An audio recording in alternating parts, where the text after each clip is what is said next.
Hey guys, what's up? Tearless here. I'm currently inside my garrison at my brand new shipyard. I am here because I would like to show you what is coming to your garrison in patch 6.2.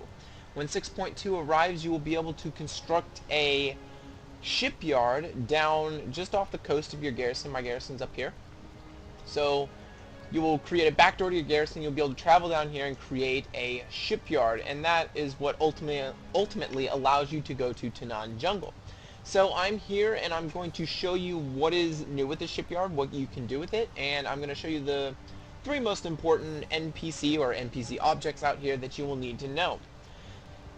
With this shipyard, you will be able to create a fleet, and this fleet is very similar to your followers. This fleet can go out and do missions and then come back and bring you, gold and rewards. The first of these three important NPCs that you're going to need to know for your shipyard is right over here. This is Giannis Seastrike. He's right next to your dry dock, and he is the one you talk to create ships. So I can talk to Giannis right here, and it says, hey, I can build a destroyer, a transport, or a battleship. There are a total of 5 different ships that you can create for your shipyard. A destroyer, a transport, a battleship, a submarine, or a aircraft carrier. Yes, we now have aircraft carriers inside World of Warcraft. So you'll be able to construct all of these. I've only gotten the plans for the first 3, but eventually you'll be able to construct all of them. I believe you get the submarine blueprints, You get the submarine blueprints once you reach a level 2 docks, and then once you reach a level 3 docks, that's when you can create an aircraft carrier. So you come here, you say, hey, I want to build a destroyer, and it works like a work order. And when you start a work order, the ship will appear here. It's kind of glowing, and it's not opaque. It'll be kind of you can see through it, and it'll sit there until the time is done. Now this is a build time of 30. Each one of the ships has a different build time. So a destroyer is 30. I believe a transport maybe 30 as well. A battleship is an hour long. So you have different times on them. And then it'll cost garrison resources, very little, and then it'll cost oil. Oil is your main resource for your garrison, for your shipyard. That is what you will be using, and you find almost all of your oil in Tanan. It's what ties, your shipyard to Tanan. If you really want to build up your shipyard, you're going to have to go to Tanan to actually get the oil. So this is the first important NPC out here. It is Giannis Seastrike, the shipwright.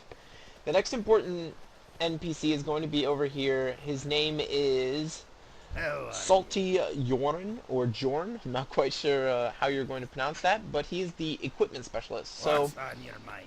out in Tanan, you will find blueprints of equipment that you can equip your ships with. Equipping your ships is a little bit different from how you equip your followers. Your followers, you get armor and you just upgrade their item level.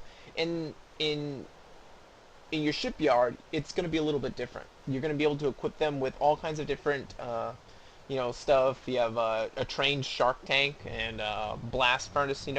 You'll be able to equip your ships with this, and you can constantly change what you have on your ship with this. And I will show it to you when we get up to looking at my fleet that I have here. But this is the guy you come to purchase all of this. All of them cost 500 garrison resources, so it's expensive. But it is worth noting that you have to go out to Tanan and find the blueprints first before you can actually get them. I had to find the blueprints for the blast furnace before I could even use it. Good. So that is Salty Yorn, or Salty Joran, and he is your equipment specialist. The most important NPC and NPC item are up here. This is Merrick Vonder. He is the shipyard equivalent of Lieutenant Thorn, who is up in the with your garrison followers. So he will give you all of your quests, and then right next to him is your fleet command table. So let's take a look at this. This is my fleet, and this is my naval map. So as you can see right here, I have 2 missions going on right now. I have a ship named Doomhammer. I don't know why I have an alliance ship named Doomhammer's Legacy, but I have Doomhammer's Legacy out on a mission, and then I have Leap of Faith out on a mission.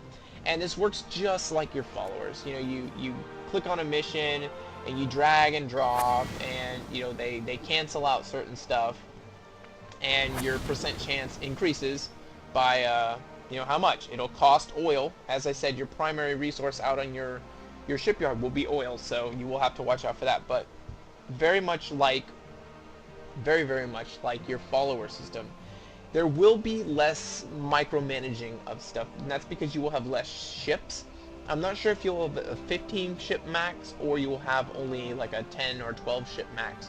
You start off with 5 in your fleet, and then as you upgrade, it could be up to 10 to 15, and then, or it could be to like 8 and 12, I'm not quite sure.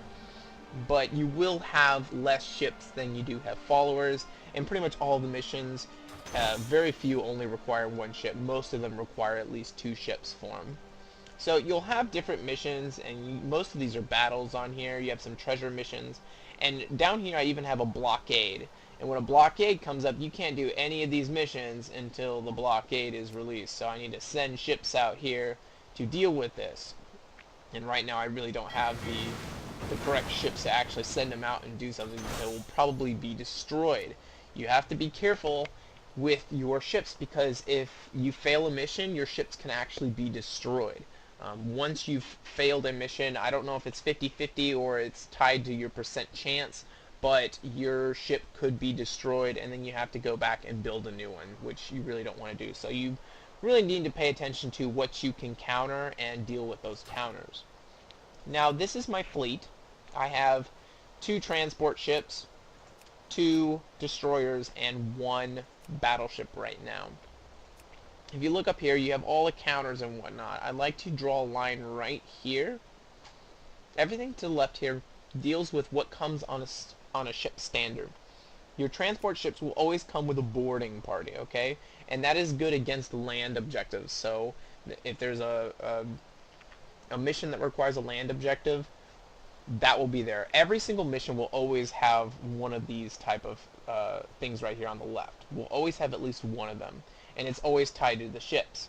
Now for the other 4 military type ships, they all kind of play paper rock scissors with each other, and they all cancel each other out. So a destroyer is good against submarines, but can be destroyed by battleships.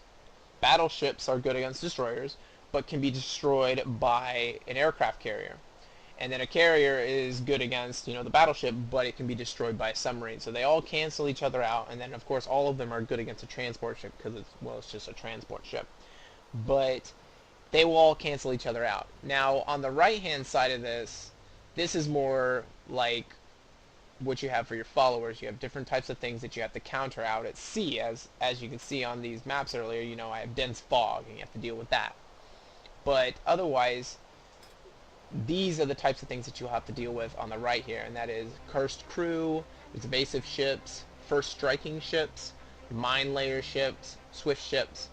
There can be chaotic whirlpools out at sea, dense fog out at sea, icy water, and stormy weather. So you'll be able to counter those by using your equipment slots. Now right now this is a uncommon ship. It's green. So I have access to none of these, but once you reach a rare, you will be able to unlock an equipment slot. And this is where Salty Jorn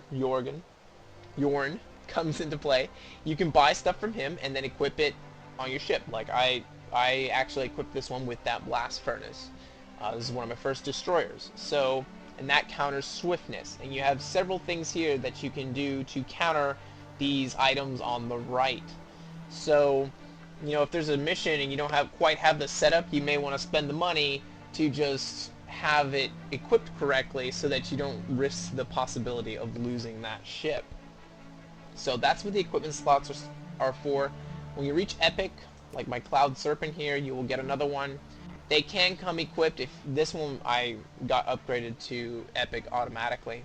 Some of them can come equipped with abilities that increase chance and have a little bit different stuff on them, but I would probably be more inclined to just equip it with stuff that will increase my odds out in the field directly. So, and you can change these equipment at any time. The last thing to mention about your ships that you will see is that each one of them has a different crew. They all have different crews, they'll be either Alliance or Horde crews. The Draenor crew, I don't have any Draenor crew, but a Draenor crew combats dense fog. So that is a crew that combats dense fog, and then Orc crews combat swift ships. So those two are a little bit different. Other from then, a Worgen crew and a Touring crew, both of those will grant 50% additional experience for the ship on your mission.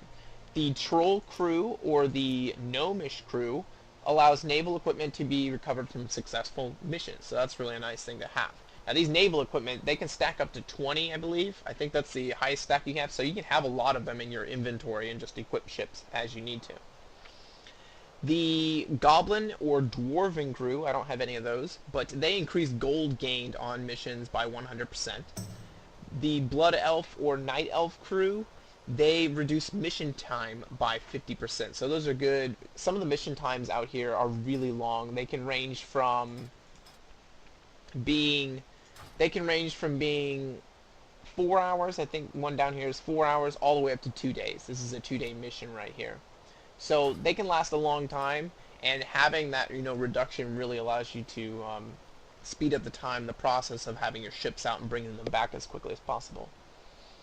And the last crew is going to be your Pandaren crew, which Pandaren crewmen stash extra supplies on their ships, which helps on long missions. So that'll be helpful when you're out on those 2-day ventures. You'll be able to hopefully get your ship back in good shape.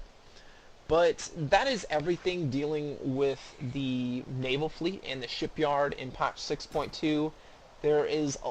It seems like a lot, but really, if you understand your followers, how they work, it really isn't much different. A lot less micromanaging, and otherwise from that, it's just an extra source of income and loot that you can get out on the seas now. So you won't have to worry about it as much, but I like it. It's a nice addition, and I can't wait to actually see what it'll look like when I upgrade this shipyard to a level 2 and a level 3. It'll look really cool, and I kind of want to see how many ships I can have.